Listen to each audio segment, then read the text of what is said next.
The Eternal Spring of Mr. Ito, Chapter 16.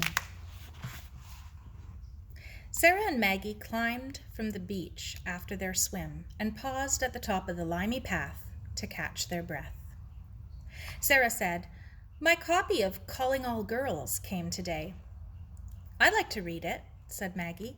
"Can I come over after supper?" "I'd come now, but I want to write a letter." "To your dad?" "No, to Bob Jenkins." Maggie turned a little pink. "He's one of John Lloyd's shipmates. He asked John if I'd be his pen pal." "Maggie?" "Just doing me bit for the war effort." Maggie grinned. "But he's a bit of all right. He sent me a snap, and he wants me to picture to put up over his bunk." Tra-la-la-la-la, Sara sang the wedding march. I guess that would be tra-la-la-la. "Don't be soppy." Maggie turned even pinker. "He's miles older than me. And anyway, I'll never get a chance to meet him. He's from some little town in Manitoba." "Where's their ship now?" "On the Murmansk run." Maggie looked serious. "It's freezing cold up there near Russia. And ever so dangerous. Mrs. Lloyd don't even want to talk about it. It's so dangerous." Sara touched her friend's arm. "John'll be all right. Hey, maybe he'll get leave and bring his friend, Bob, home." "That'll be the day." Maggie laughed and turned toward her house. "See you later." Sara ran along the cliff walk and up through the garden. Aunt Jean and Mrs. Lloyd were sitting on the lawn. They waved. "How was your swim?" asked Mrs. Lloyd. "Super. I wish summer could last all year." Aunt Jean smiled. "You look hot, honey. Have some lemonade." Sara filled a big glass and drank thirstily. She loved the sweet, tart flavor. Her mother had said in her last letter that's what she missed most of all because of the war were bananas and lemons. "Anyway, Jean," Mrs. Lloyd continued, "Roger thought a change of scene might help snap him out of it. Now that school's out for the summer, I've asked my brother Bob if we can go stay a week or two." Sara knew who they were talking about. Grief takes a long time, she wanted to say. Shows many faces. But they'd wonder how she'd ever thought of such a thing. She put down her glass. "I'm going in to change."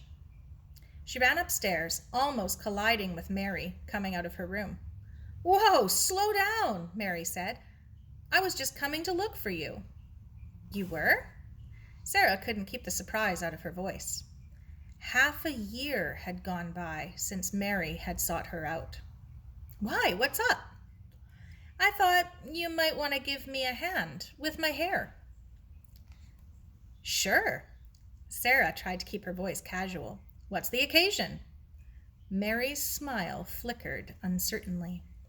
"Jenny asked if I would give a hand at the servicemen's canteen. They really seem to need my help." Sara ran into her room. "I'll just change," she called over her shoulder. "Be right with you." A few minutes later, she was standing beside her cousin the way she always used to. As she brushed Mary's silky hair, she couldn't help thinking about the last time, 6 months before. "I've been practicing." She laughed shakily. "Your hair is going to turn out much better than it used to." Mary's eyes met hers in the mirror.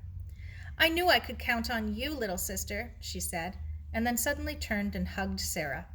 "Thanks," she said, her voice muffled against Sara's waist. Almost all the curlers were in place when Aunt Jean came in and sat on the bed. "Sara, Lorna Lloyd has an idea," she said. "Her brother, Bob Hale, is a widower with a little farm. She's decided to take Maggie and Ernie there for a holiday. She hasn't seen him since last year. Anyway, she wants to take you and Jamie along as well." "Oh, Aunt Jean, I'd love to. Can we go?" "Yes, I think it's a good idea all around. You haven't seen much of British Columbia up to now, and Jamie will be good company for Ernie." Sara twirled in excitement. Super! Did you tell Jamie? When are we leaving? Saturday. Oh, I can't wait. Where does he live? It's a little place called Kokanee Creek, about 200 miles from here. It sounds very nice. He has some horses and chickens and a couple of cows. It'll be fun, especially for city children like Maggie and Ernie. Aunt Jean got up. Well, consider it settled then. I'm going down to do the salad. When you've finished here, come and set the table, honey. She patted Sara's shoulder, then squeezed both girls in a hard embrace. It's so good to see you girls primping up a bit, she said. It cheers me up to see such fresh young faces. Fills me with hope. Oh, now, Mother. Mary gave her an affectionate hug. Don't get all teary-eyed over us. But her own eyes were wet. Sara was putting the last glass of water on the table when she realized she had a problem. How could she go away for 2 weeks and leave the quince? It would dry out and die in the summer heat. After supper, as she and Maggie settled down with their magazines, she broached the subject. What am I going to do, Maggie? She asked. I can't leave the quince. What about Mr. Sue? No, I don't like him, and the quince wouldn't either. Anyway, he might tell my uncle. Nope, I can't ask Mr. Sue. Well then, Maggie said, as far as I can see, the only thing to do is take it along. How can I? Easy, it's very small. Take it in your book bag. I could, couldn't I? But there's one other problem. What?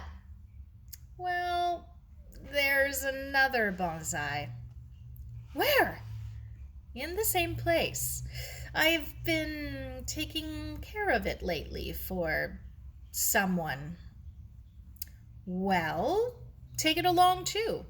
I tell you what, we'll each carry one, like a couple of bloomin' kangaroos.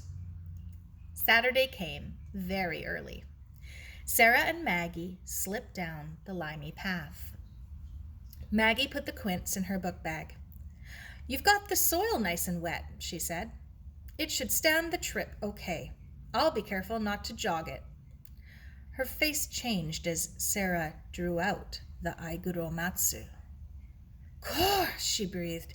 Look at that! Them roots ain't got no earth on them at all. How does it stay alive? I don't know, Sara answered. I pour water over the roots every now and then, and that seems to be enough.